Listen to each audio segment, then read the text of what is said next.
দেখো মা সবজি তুলতে চলে এসছে। দেখো আমাদের গাছ থেকে বিনস তোলা হচ্ছে। দেখো কি সুন্দর হয়েছে গাছে। কারা কারা চাষ করো অবশ্যই কমেন্টে জানাবেন, কাদের কাদের ভালো লাগছে সেটাও জানাবেন। দেখো মা সবজি তুলতে চলে এসছে, সবজি তুলে নিচ্ছে। এই যে সব গাছে হয়েছে অল্প অল্প করে, ওইগুলোই তুলে নেব। মা চাষ করতে ভালোবাসে বলে সব রকম চাষ করে মা, দেখতেই পাচ্ছ।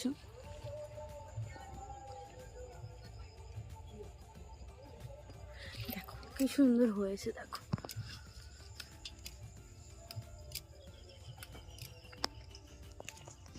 এখানেও আছে, বেশি গাছ নেই তাও ভালোই হয়েছে। দেখো কত সুন্দর হয়েছে বাগানের বিনস।